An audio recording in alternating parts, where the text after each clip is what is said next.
Hello everybody and welcome back. In this tutorial, we're going to discuss how to add rows and columns in Excel as a C# developer.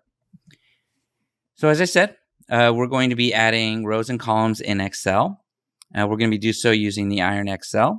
We'll be using Visual Studio 2022. And IronXL can be downloaded from the NuGet Package Manager. One thing to remember, though, is to always use the latest version for the smoothest experience. So let's go check out the Excel file that we're going to be using. And we're going to be using the Excel file to add rows and columns to the sheet. So let's check it out. So here you go. This is the Excel file that we're going to be working with. So let's move back to Visual Studio. And we're going to open up the program CS file. And here I have written a simple program written up in the program CS file. First, we are using the IronXL namespace to access this functionality. Then we read our Excel file using the workbook.load method, and that helps us specify a path.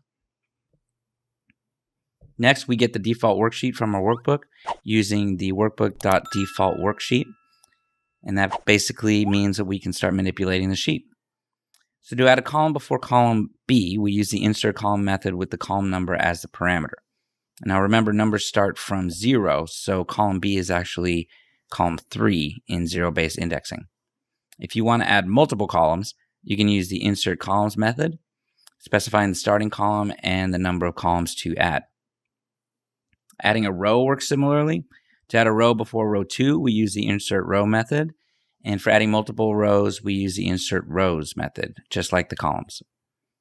Now to remove a row, we first get the row using the getRow method, then call the remove row method on it. Now again, remember that the numbering also starts with 0 in this case. And then lastly, we save the modified workbook using the save as method, and then specify a new file name so we don't overwrite our original file name. All right, so let's go ahead and run the project and check out the result.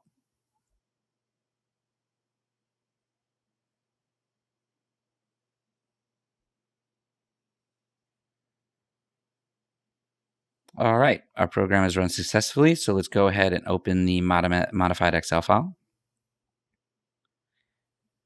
And there you go. As you can see, IronXL did a great job. The rows and columns were added exactly as specified in our code.